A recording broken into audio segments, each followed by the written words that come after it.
Well, it is time to lounge with Levine, presented by Steinhafels. Our guy Bruce is here, or maybe we should call him Zeus Levine. He gets all of his information straight from Mount Olympus, and I don't want to steal your thunder as I have in the past. So what are we talking about today, Bruce? We are talking about the bullpen and its viability now and in the future.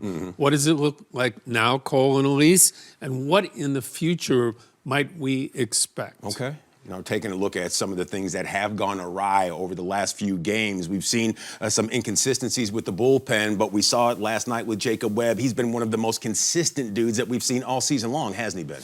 He has been, but I'm going to ask both of you, is he better off as your primary setup man in a new constructed bullpen for the future? Because he's been so good, and his primary strength is getting left-handers out with that changeup, okay?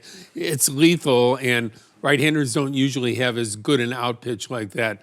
But with Palencia coming back, do we take the training wheels off, okay? Do we say, oh, we have to bring him in slowly?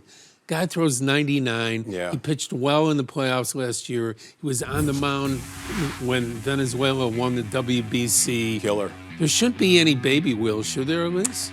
The idea that Craig has mentioned repeatedly is that he hasn't pitched a lot this season, Daniel Palencia, so it's getting innings under his belt. But there's not much time left in the season. And I think, and I said this to Cole the other day, I think you want to start building his confidence and getting him back in that closer role, because I believe he is your guy in the ninth, closing things down in the postseason. I'm with you where Jacob Webb is his versatility, that's now his biggest asset, because he's proved that he can pitch in high leverage. You need some matchups, you can throw him in there, and I think he will still thrive in those situations. Palencia, for me, is made for the ninth, and it's because he brings what this staff doesn't really have, velocity. So you need to use that in that prime spot. I agree 100%. It seems like the most inopportune time for Jacob Webb to go out there and have a blip, because it is on the day that we saw Mr. Palencia reactivated. So we'll see how things shake out coming down the road. Now, one thing we need to really put our finger on is the inability to keep the ball inside of the ballpark and try to maybe gather in a few more swing and misses. Starting pitchers, home runs allowed.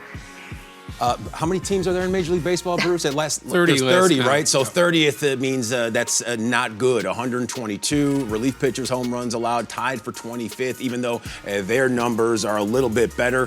That's one thing that needs to be curtailed, because what do they say about that postseason? How do you win? You hit the long ball, and you could advance to the next round. And these fellas, they have to limit it, Bruce. What's the biggest deterrent? A 99 or 100-mile-an-hour fastball? Maybe even 97 from the arm of Ben Brown, okay? Ooh. So we're hearing that he's getting ready to go out on a rehab. Once he does that, we figure it's got to be a couple weeks. He's been out for a long, long time. But Ben Brown going toward the middle and the end of September and into the playoffs can be that wild card pitcher that can open, that can be in the middle, that can close, that can strike other hitters out, okay? So the vastness of what he was able to do this year, Elise, and then the question as to how would you use him when he came back. And that's something I think Ben Brown will essentially determine, because anytime for me someone's coming back from an injury, and this is an injury that Brown has had in the past, I just first got to see, how do you look? Are you your old self? Now, because he brings velocity, no doubt he will be valuable in some aspect because you need him to be.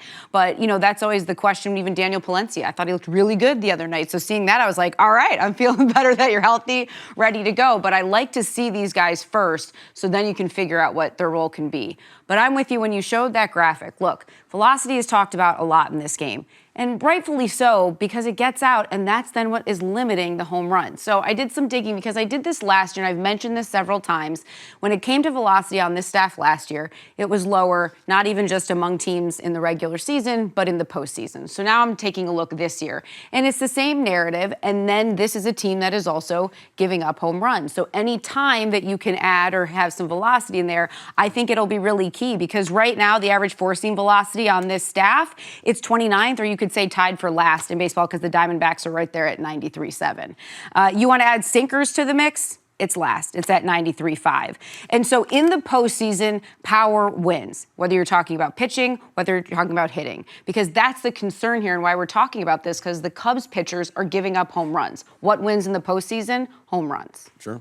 Right, but the Cubs are not going to be able to invent new pitchers that throw 99 in the starting rotation. So, therefore, They picked up some guys, the though. creativity of a Ben Brown starting a game, pitching 2 innings, then bringing in your other pitchers, that's a possibility. That's feasible when you look at this team going forward. Anything's possible in the playoffs.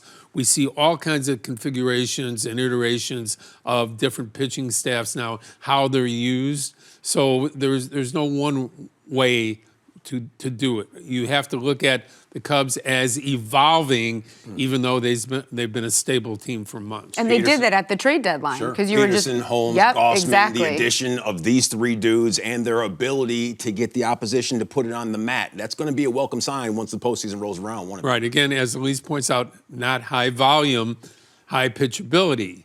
So you have a bunch of really good starting pitchers for the Cubs, not a lot of high velocity. Maybe some of that bullpen will change if Ziffer John gets straightened out. That's a big if. He's a power arm that they're hopefully counting on. Because a huge advantage that when you mention guys like Peterson and Holmes, ground balls. So on the flip side of that, sure, they give up home runs, but they picked up a couple of guys who are really good at inducing ground balls. The more you can use this defense, the better this team is, and that is why they've had success, because this defense is so good. So the key just being you have to keep it in the park. Absolutely. But will they be able to win in postseason with that group? I think, like you said, when they get creative, they use the arms. I mean, they're going to have to use what they have. They've had a lot of injuries, and their pitching has still been really good at dealing with all of this. Right. It's just we're highlighting one of the holes in this staff that hopefully they can work around with the guys that they picked up, and as other guys get healthy, and then get through a 9 that way. Yeah. A swing and miss, it always helps, but limiting the damage also, that is a feather in the cap. You know what they call a complete game shutout under 100 pitches, right? Maddox. Maddox, absolutely. And he didn't have a whole bunch of strikeouts with that velocity, so maybe Not, we'll see the there fellas. weren't too many of him. That's not. I'm mentioning unicorns. I'm surprised you didn't put my feet to the fire, but like you always do. Our lounge session, it is complete. I didn't even have to take any shrapnel from our guy, Bruce. Good stuff. Enjoy the rest of your Sunday, man.